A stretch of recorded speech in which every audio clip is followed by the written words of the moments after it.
All right, guys, we're going to welcome back to the Everything College Football podcast. Today, me and Nick have South Carolina in the lab discussing when will they make the college football playoff. If it's not in 2025, when will it be? This is a program that's certainly on the rise after, a bit of a bumpy first 4 years under Shane Beamer, but everyone knows this is the right man for the job. Pretty much everyone in college football who pays attention knows that this guy is the real deal, not just because of being a special teams architect, but he's certainly, transcended this program into a legitimate contender in the SEC. He's made them competitive against Clemson. They're 2-2 through 4 meetings. He has that marquee win over Tennessee in 2022. And then last season, they lost 3 games by 4 points or fewer. They blew a lead against LSU. They almost caused Alabama to blow a big lead in 2 marquee SEC games. So this is a program that is certainly making some waves. And of course, Kyle Kennard last year won the Nagurski Award as the nation's best defender. So this is a program that certainly is on notice. 29-22 record under Shane Beamer thus far. And you can see back in 2022, that was a season that me and Nick expected a lot from the Gamecocks, and they drastically disappointed. In 2023, we both predicted them to win only 5 games. And then last year, I don't know what the prediction was, but we certainly expected them to be more competitive. And that's exactly what we got from South Carolina. Now it leads you into 2025, Nick. But before we jump into that, what is your thoughts on the state of this program? Because the records right now are one thing, but if you put the paper to the side and you've watched this team from week to week, you know that they are a legit threat in the conference at any moment. It's hard to find a better pair between head coach and program in college football. These two pairs together, Beamer and South Carolina, seem like a perfect match. Obviously, Shane Beamer, the son of legendary Virginia Tech head coach Frank Beamer, who really was a very successful coach of that program for a very long time. Shane had some experience coaching there, coaching some other programs, Georgia, Oklahoma. Really worked on the special teams, was very good. The Beamer ball, that whole mentality. He ended up at South Carolina. While they're 29-22 over 4 seasons, that's still, I think, a really good record for the direction that this program is going. You maybe hope for a few more wins, but I think this guy is at the right spot. The fan base loves him. The energy is good. They're recruiting well. They're bringing in talent out of the portal. Certainly a lot of talent out of the portal. The fan base is kind of really reignited on a team that really seemed kind of dead post Steve Spurrier era. This is a team that's getting results against Clemson, like you said, 2-2. Prior to that, they had lost 7 in a row against Clemson. They were just the punching bags in the Dabo Swinney area that he was really getting a lot of wins in a row against them. They had a ton of success. Clemson did. Now South Carolina's rattled off 2 out of the last 4. They got a big win last year at home. They got a big win on the road, that is, actually, and then a big win in 22 on the road that ended Clemson's playoff hopes, which was a very memorable game. And now they get them in Columbia this year, which could certainly play in their favor. I think Shane Beamer is doing a really good job. The energy around this program is great. He's a younger coach, so he embraces social media, embraces the antics that some people don't like. But I think in this day and age, you got to do that to have success. You got to be able to market yourself on social media in this social media driven environment for kids these days. You got to be able to market yourself and bring in a lot of talented players and bring in high energy and high vibes. I think Shane Beamer is doing a phenomenal job with that. Now let's go ahead and jump into the biggest topic with this football team, and I think will ultimately determine if they can, climb that hurdle and make it to the CFP and compete for a national title. And it seems to be their biggest strength, yet their biggest weakness as well, and that's the trenches. We're going to start with the offensive line, which appears to be the weakest strength for them. Obviously, for a couple of years now, it's been pretty abysmal, and last year it wasn't much better. I know they're breaking in a freshman quarterback in his first year. Certainly took some sacks and certainly made some questionable decisions throughout the year that certainly didn't help the offensive line numbers. The truth of the matter is, 2 years in a row now allowing 41 sacks. Those are, amongst the worst numbers in college football, of course. And what do they do at tackle? Well, nothing. They're going to go ahead and stick with Josiah Thompson on the left side, and over on the right side, it's another young cat as well, in Casey Henry. Neither of these guys were exactly great this past season, but Thompson, he comes in as a highly touted recruit, and they went ahead and threw him to the Wolves in the SEC, and we've seen that a lot over the last couple of years. Caden Proctor, Will Campbell, true freshman guys starting at left tackle in the SEC. Plenty of other programs are doing that as well. So he was quite poor. His only good game was against Clemson, shockingly enough, but he was really great in that effort. He was the second-ranked offensive tackle in last year's class, though, so this is a high upside player they have strong confidence in. And then third-year man, Trey Babalati, he was a starting left tackle in 2023 as a 4-star. He also struggled. Henry ends up starting at right tackle. In his third year, he also struggled, 6'6", 310, backed up by Jatavius Shivers. He's an X3-star, much like Henry. I like the experience that's being built up at least. They seem to have confidence in these tackles. Nick is in the portal. They went and got 3 guys on the interior. They're all likely to start, but at tackle, they didn't add nobody. So they must have great confidence in here. I trust the judgment by this staff. Where do you think the state of the tackle position lies? It's been very iffy for them, but these are young players that are improving. Seemingly they have a lot of faith in the tackles that they have, considering they didn't go out and get anybody. They're going to rock with what they got. I think that's fair. Keep what you got at the tackles here. I think there's a lot of potential development that you could really get with the tackles that they have in this program. I really do like the sort of the idea of just rocking with it. I think they bring in a new offensive coordinator this year. Shane Beamer is obviously returned for his 5th season. They bring in Mike Shula to call the plays this year. The offensive line, I think they're going to continue to try and work and bring in some good coaching here. I think Thompson has a lot of high upside. Playing as a true freshman, he certainly gained some good experience. Had a great game against Clemson, which I think is really good. I like the size on him, right? 6'7", 300 pounds. This is a big kid. Kept him in state. He's from South Carolina. I think you keep rolling with him. I think you're only going to develop him to a better prospect as time goes on. I think he was serviceable enough to play him again this year. I don't think you have to really make a move there. Right tackle, I think Carson Henry, again, a guy that's the most experienced player in terms of reps with this team. You maybe wanted to go out and get a better right tackle potentially, but I think this could work. I think Henry is a good enough player, 6'6", 310. The footwork's pretty solid. The hands are solid as well. They went and got it, attacked the interior and made some moves there. We'll talk about that in a second, but I think keeping the 2 tackles there, as they're valuable positions there, keep some continuity. I like that move so far. They did add 2 4-star offensive tackles in this incoming recruiting class, so there's going to be depth in this area, moving forward. I think this is going to be a strength area for South Carolina. You move to the interior. They picked up 3 transfers. All of them should be starting this season. You start with the best one, Nick Sharp. He was really good for Wake Forest at right guard this past year, 6'2", 335. He's played a lot of football for the Demon Deacons. Really good addition there. Rodney Newsome's 300-plus pounds. He comes in from Western Kentucky. Also had a strong season at right guard. And then Boaz Stanley, 6'4", 310, replaces Vershawn Lee, who I thought was tremendous for South Carolina there at center. He only has 1 year starting experience under his belt here at the collegiate level, or at least the FBS level, that is, this past season for Troy, where over the first half of the year wasn't very good, but the back half of the year was tremendous from him, especially from a pass protection standpoint. These aren't permanent fixes, though. Sharp and Newsome, they're both seniors, so I don't think they have much of eligibility left. And, of course, they do have a handful of departures on this offensive line. They all replaced Ja'Kai Moore, Kamar Bell, and the aforementioned Lee, and then Simpkins as well. He's Torres Illy Simpkins. He's gone as well. So the interior is a little bit more iffy, Nick. Moving forward, I'm not sure how confident I am in this area, but I think this is an offensive line that should probably be its best under Shane Beamer era so far. This offensive line, they're replacing a lot of pieces in the interior, right? 3 pieces there. I do think the ads are good. I get a little iffy about this, like replacing the majority of your offensive line, especially the interior, which is a very valuable position. Sharps, looks to be a home run ad, 6'2", 335 at Wake. He was really good at Wake Forest. The film on him is solid. He's a player that can certainly grow and improve. As a senior, getting 1 year out of him, but I think he'll be a really good year for this team. When you look at the other tackle, Rodney Newsome, I think Newsome could really add a lot. Good experience playing at Western Kentucky in the FBS level, was solid there. Also was at Memphis, didn't play a whole lot there. Had a brief stint JUCO level before going back to the FBS level playing at Western Kentucky. I think he was really solid there. And then, Stanley is the one where the jury is certainly still out on him. 6'4", 310 at center could be good. Was playing at the lower levels at Georgia Military College. I believe that's FCS, might have been Division II, and then was at Troy last year where he got a year of starting experience at the FBS. Definitely a tough transition from Troy to the SEC, so curious to keep an eye on how he fares at center.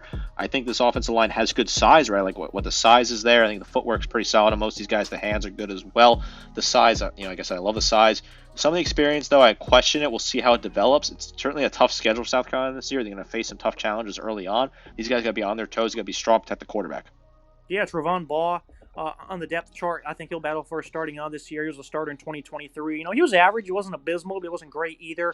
Didn't play this much this past season. Does have great size as well, though. So I think that's a guy that can certainly be thrown in there. Again, I think this offensive line will probably be the best that's been under Shane Beamer, and they were great in terms of running the football. I mean, in terms of run blocking, they were great, and they put that size to good use. 184 yards per game, had 26 touchdowns. The 1-2 punch of Sanders and Sellers certainly excelled, but again, pass protection has been a big area of concern. And you remember that Clemson game, they were just getting annihilated up front, but Sellers was able to make great plays with his athletic ability, allowed them to win that football game. Now we'll move to what we think is probably the greatest strength for South Carolina, the defensive line, and of course, they replaced a lot of guys. Kyle Kennard, Tonka Hemingway, TJ Sanders, DeAndre Jules. I mean, that's 4 highly important players there on the D-line alone that they're going to replace.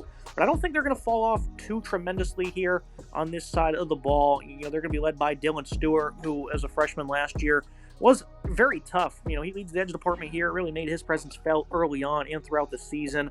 Certainly delivered as a 5-star prospect, 6'6", 250. Across from him, Brian Thomas, a rising senior, had 6.5 TFL, 4.5 sacks, was a pretty good rotational player.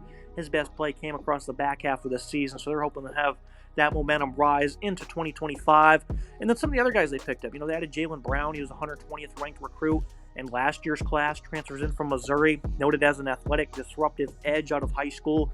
6'5", 265 is his billing. And Desmond Umazolu was 113th ranked recruit in the class of 2023. He didn't really play much last year, but this is a guy who has good twitch, some length, good effort as well. Has certainly improved technique a great deal in his first 2 years, I would imagine. So that should certainly lead to him getting on the field quite a bit. They're going to need some unsung heroes, I think, to step up if Thomas doesn't play at a high level, but I'm anticipating he will.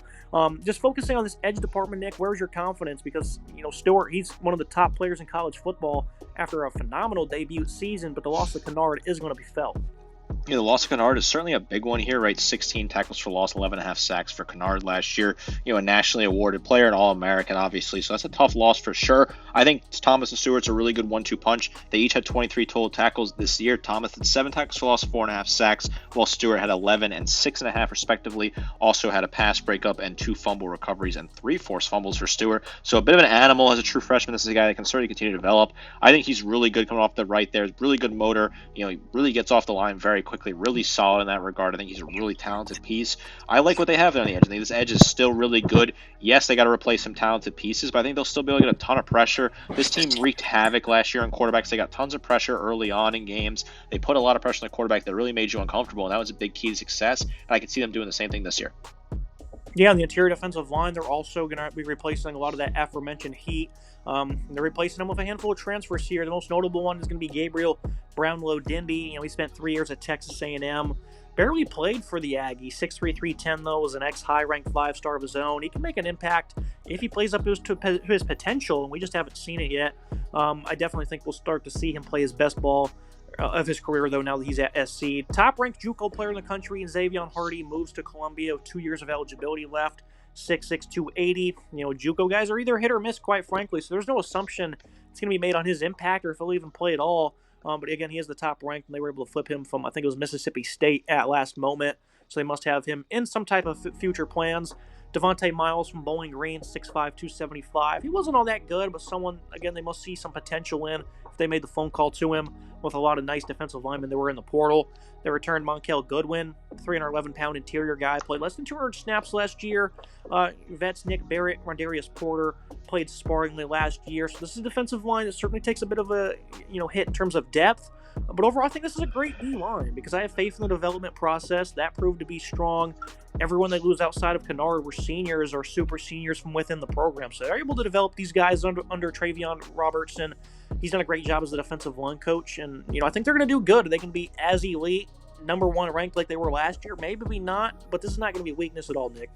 Yeah, I think this is a very strong interior. Hardy, as a JUCO player, definitely hit or miss. Comes from East Mississippi Community College, which is a well-known JUCO program. They were able to flip him from Mississippi State, so got a guy from Mississippi, got him to come to South Carolina. Pretty nice flip later on. I think Hardy could be really solid again. JUCO, got to be cautious, right? Definitely a hit or miss potential there. Boom or bust kind of possibility, but I still think Hardy could be a good player. Brownlow-Dindy, could he reach that, the high level that he was projected to have at A&M? I think it's possible. Certainly a gamble there as well. You're definitely rolling the dice with these two in the interior, but when you have 2 solid players in the exterior there, in Thomas and Stewart, you'll feel decent about that. You can take a gamble or two, plus you got Devontae Miles, who could potentially get involved and step up, and Nick Barrett, maybe we'll see the best out of him this year as a redshirt senior who's got some good experience in college football. I'm not super worried about the interior. I think these are 2 guys that have potential to really be solid for this defensive line. When it comes to competing in college football, the first thing you need to uncover is how do you feel you're built in terms of schematics and, of course, physicality, mentality as well, and all those things are major when it comes to being a legit contender. I think South Carolina's checked those boxes. You have to be able to compete in the trenches in this conference. It's just how it is. they've certainly proven they can do that. And so once the other parts of your roster start to come together, that's where you can be dangerous, and that's what leads you into the offense for South Carolina, one that had a lot of young players last year, the ones that should certainly turn into impactful performers this season. Of course, you start with Lenora Sellers. Up and down season for him, but overall, this is a guy that I think a lot of people felt his impact throughout the year. You see the numbers on screen there, over 3,000 total yards. He's creeping in on 30 touchdowns. Yeah, at times it kind of felt like from a pocket passing perspective, they were kind of limited, and that seemed to be the case early on in the season. But as the year went on, though, he started to put together better performances, more efficient ones. Against Vanderbilt, completed 70%. The same exact number against Missouri with 353 and 5 scores in a closely contested game that he had to win for them late. And then, of course, against Clemson late in the year, he made a tremendous amount of plays of his running ability. 166 yards and 2 touchdowns in that one. It's a game they quite frankly should have lost, but his athletic playmaking, Nick, kept them alive, and they ended up winning the game because of him.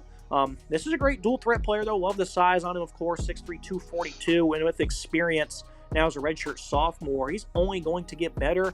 I think this is a great, starting point for this program. You're looking at a couple more years of starting for him, and it's almost likely that he's going to lead them to the CFP at some point. Yeah, I think Lenora Sellers is an incredible quarterback. They're high on him. He had a good year last year jumping into it, getting some love as a potential Heisman pick this year for some people. 2,500 yards passing, 18 touchdowns, although it was solid to 7 picks. I think it was a decent number as well. Second on the team in rushing, 4.1 yards per carry, 7 scores, about 56 yards per game, 674 total on the ground. Good numbers there, right? I'm confident in those numbers. He's able to produce, another year in the system, another year of digesting defenses, of working on film. Only going to get better as time goes on. Sellers is a phenomenal quarterback, and I'd feel pretty confident if he was leading my team. You like what you can do with him. You continue to develop and turn him into a star. This has got to be feeling good for South Carolina fans. It looks like you got a bona fide superstar in the making in Columbia at quarterback. Great young dual threat quarterback there. Speed, size, elusiveness. He seems to have it all. Deep to intermediate passing was iffy throughout the year, though. But I think he's going to continue to improve in those areas, especially as his weapons start to become more of a focal point in this offense. We'll talk about some of these receivers. They're going to have to replace a top pass catcher in Joshua Simon there at tight end. But a top 100 recruit enters his second year at 6'6", 255 in Michael Smith. This is a guy that is noted to have good short area quickness and some yards after catch abilities. Very excited for what he's going to bring to the table, because this is an offense that liked to get the ball out quick at times last year, especially with the offensive line struggles. Michael Smith seems like he's going to be a bit of a do-it-all tight end for him. Of course, I brought Jordan Dingle in as well. I think he played at Kentucky, I believe. I don't know if he transferred before that. I think he spent his entire career at Kentucky, though. I'll check up on that. So a respectable tight end room there. At wide receiver, though, a lot of excitement. Mazio Bennett, he was a 4-star true freshman, should be a full-time slot this year, a player of quickness and speed. I was disappointed in Jared Brown's production this past year. He had 2 good seasons at Coastal Carolina, but he was barely used in his natural position of the slot compared to getting a lot of reps out wide, and maybe that's the reason why he struggled so much. But with Bennett occupying that position and an offense that had a lot of balance in terms of play calling, will he be able to get on the field? I think is a big question mark. And of course, Nicholas Harbor, Nick, this is a guy that we've been waiting for him to really emerge. He's an elite talent, brings a lot to the table in terms of his speed and his abilities, considering how big he is as well. And it looks like he's going to focus full-time on football finally after, doing some track and field as well. 6'5", 235, and being a high-level track and field athlete is just so impressive. Kind of, reminds me of, I was speaking to Arian Smith at the Senior Bowl from Georgia, and he said he struggled with football due to trying to do multiple sports, Nick, and that's what led to him being banged up, not doing his full potential. And now he's coming off of a career season, flying up draft boards. And I think it's certainly going to benefit Harbor immensely that he's going to be focusing solely on football now. Yeah, I think it will certainly be a benefit for Nick Harbor. I'll start with him. Similar to DK Metcalf and that sort of speed, Metcalf, had flirted with running track during his NFL career, also in college as well. I think Nick Harbor has just got that incredible speed, a CFP 25 demon. A lot of people, I'm sure, in your dynasties got him as a transfer player. For some reason, he always seems to transfer in dynasty mode. I'm sure a lot of you picked him up and used him.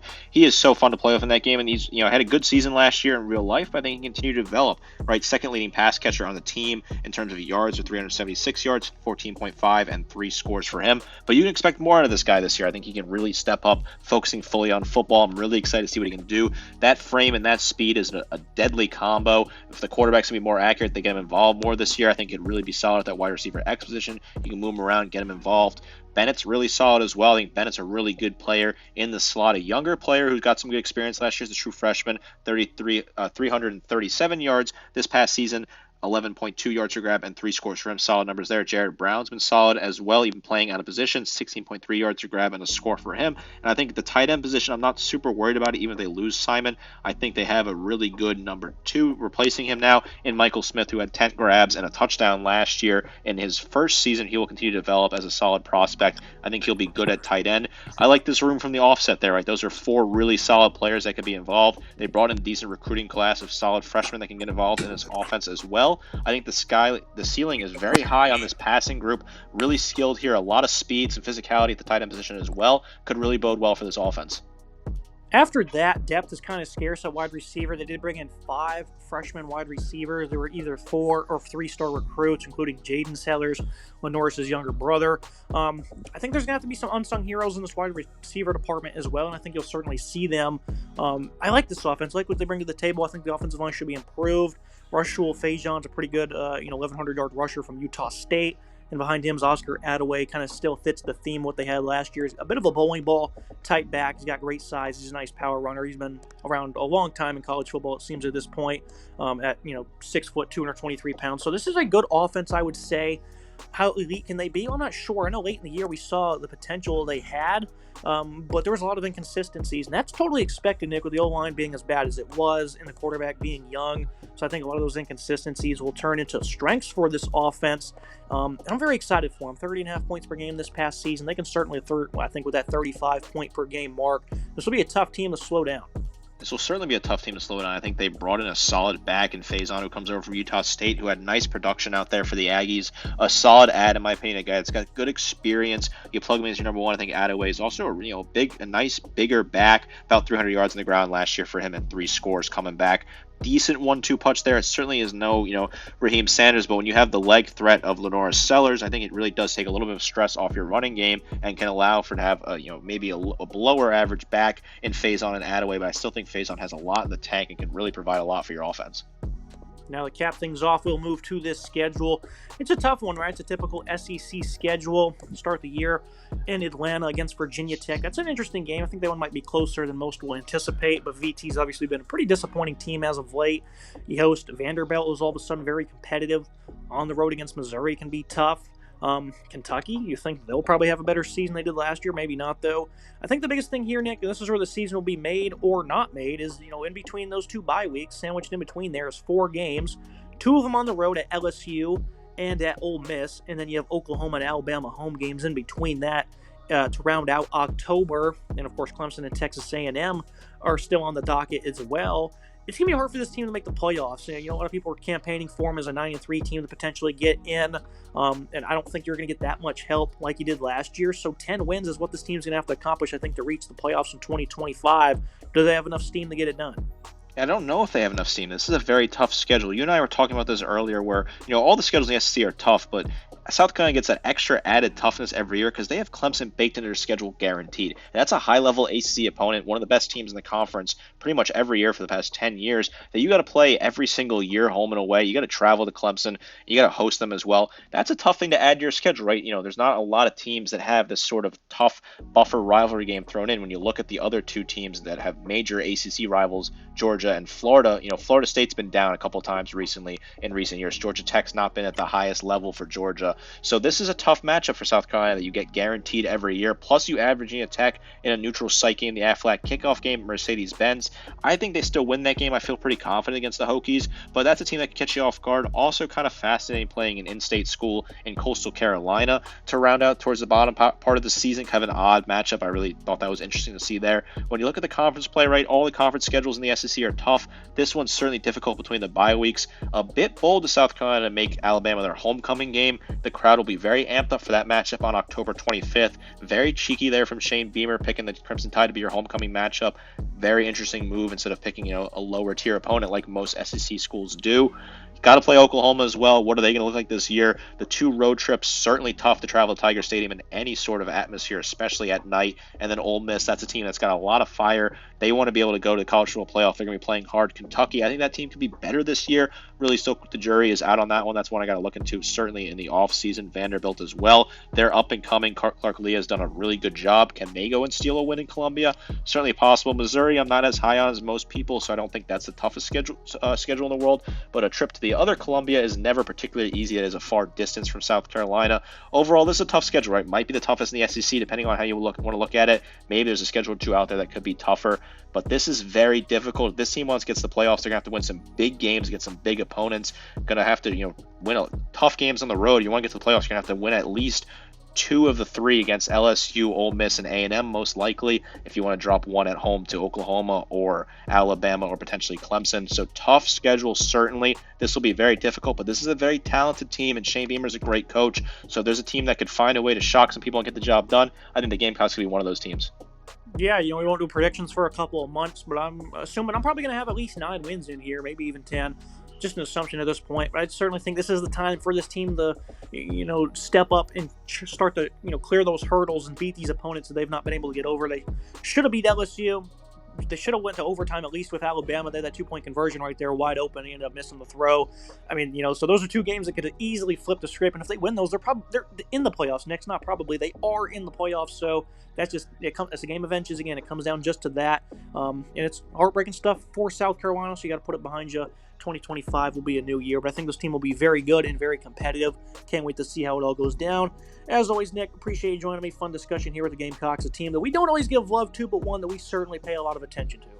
Certainly a team you got to keep an eye on. They're getting a lot of love in the social media sphere. A lot of people are talking about them. People are very high on them. People are low on them. The jury seems to be all over the place on this South Carolina team. One of the most polarizing teams in terms of what they could look like this year. A very exciting team that's got a tough schedule, some very interesting matchups. I'm certainly excited to watch pretty much all these key games. I'm going to certainly try to find some time to watch that Virginia Tech game, and then the bigger SEC contest. I'll certainly be tuned in to see how this team looks. Excited to watch this South Carolina team this year. Really want to see what they can do, especially playing Clemson later in the year. A very talented roster, a great coach, a great fan base, and a very tough stadium. Excited to see this team play this year. Make sure to like, comment, subscribe. See you next time.